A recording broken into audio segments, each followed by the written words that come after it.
नमस्कार दोस्तों। आइए एटीआईसी क्या है, क्या इसके फायदे हैं, इसके बारे में हम चर्चा कर लेते हैं। मेरी छोटी सी वीडियो में आई विल ट्राई कि आपके काफी सारे क्वेश्चंस मैं रिजॉल्व कर पाऊं। तो एटीआईसी सेक्शन जो कि स्टार्टअप्स को बेनिफिट पहुंचाता है। स्टार्टअप का मतलब है डीआईपीपी सर्टिफिकेशन अगर आपने ले लिया है, you are deemed to be startup.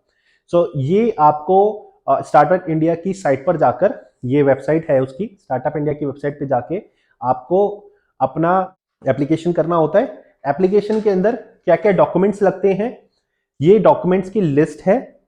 और इधर आपको एक पिच डेक और आपको एक वीडियो अपलोड करना होता है।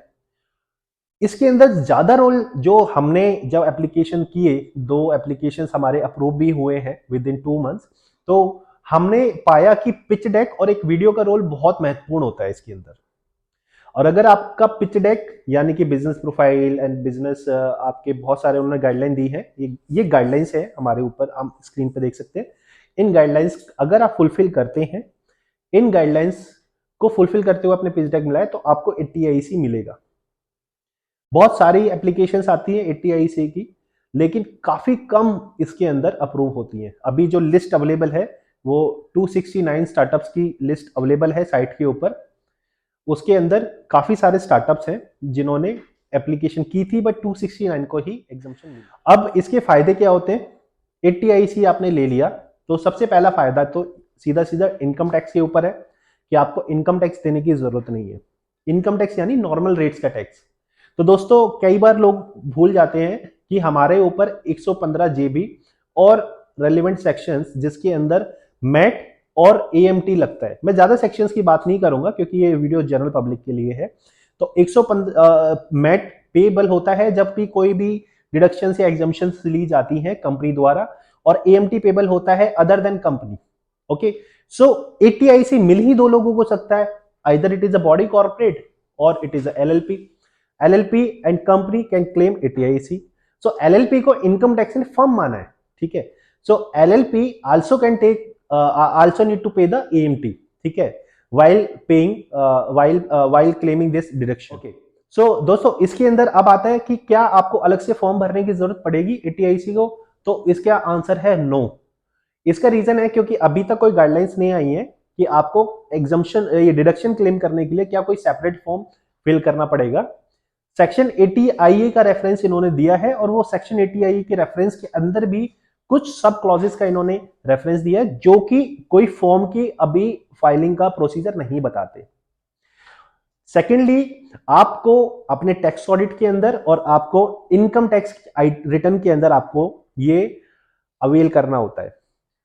अगर आपने टैक्स ऑडिट के अंदर क्लेम नहीं किया है और आईटीआर में क्लेम नहीं किए हैं, तो आपकी रिटर्न डिफॉल्ट हो जाएगी। और एक और बात मैं दोनों को बता दूं, चाहे वो एलएलपी एंटिटी है चाहे वो कंपनी एलएलपी है, अगर उनके अकाउंट्स ऑडिट नहीं हुए हैं तो उनको डिडक्शन नहीं मिलेगी। ओके। सेकेंडली, एटीआईसी के एलिजिबल जो स्टार्टअप, जो सर्टिफाइड स्टार्टअप होते हैं, उनमें एक फायदा उनके एम्प्लॉयज को मिलता है।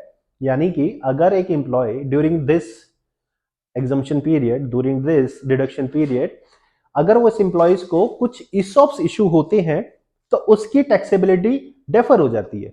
यानी कि जब तक वो एम्प्लॉय उस कंपनी में बना हुआ है और उसने ईसॉप्स एक्सरसाइज किए हैं और उसके नाम पर इशू हो चुके हैं, तो उसके ऊपर कैपिटल गेन टैक्स नहीं लगता। कब तक? जब तक कि वो एम्प्लॉय उस स्टार्टअप के अंदर जो कि एटीआईसी सर्टिफिकेट लिए हुए है उसके अंदर बरकरार है। जिस दिन उसने छोड़ा उस दिन उसकी टैक्सेबिलिटी आ जाती है। ओके। एक क्वेरी आती है जो मेरे पास आई कि डायरेक्टर्स, पार्टनर्स, शेयर होल्डिंग अगर हमारी 51% से चेंज हो जाती है तो क्या एटीआईएसी हमारी एंटिटी को मिलेगा या नहीं मिलेगा? तो इसका जवाब हमने काफी तलाशने की कोशिश की, जिसकी फॉर्म्स के अंदर या गाइडलाइंस के अंदर क्लैरिटी नहीं है।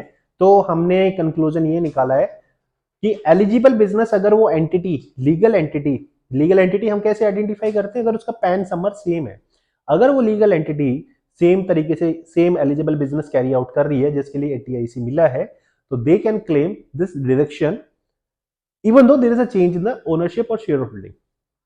हमें लगता है इंटेंट सरकार का यहां पर बिजनेसेस को बेनिफिट पहुंचाना, ना कि पर्संस को। और साथ के साथ इस बजट प्रपोजल जो कि फाइनेंशियल बिल 2023 वाला है, इसके अंदर भी सरकार ने एटीआईसी वालों के लिए कैरी फॉरवर्ड ऑफ लॉसेस की कंडीशन बढ़ा दी है कि 10 साल तक वो ले सकते हैं, और सनसेट डेट भी इंक्रीज कर दी है कि कोई भी स्टार्टअप 1/4/2024 से पहले जो रजिस्टर्ड है वो एटीआईसी अप्लाई कर सकता है। इसकी अभी सनसेट डेट 2030 है। हो सकता है सरकार सनसेट डेट आने पर इसको आगे बढ़ा दे, तो तब तक के लिए वेट करते हैं। बाकी और भी कोई क्वेरी आती है आपको एटीआईसी के रिगार्डिंग, तो आप हमें ईमेल लिख सकते हैं मेरी ईमेल आईडी के ऊपर। मेरी ईमेल आईडी है shiv.tak@outlook.com। आप हमारी वेबसाइट के ऊपर भी जाकर क्वेरी रेज कर सकते हैं www.taxindia.com, और आप मेरे लिंक्डइन, मेरे फेसबुक पेज पर भी आके कनेक्ट कर सकते हैं आपको अगर कोई क्वेरी लगती है। Thank you so much for watching. Don't forget to share and subscribe this video.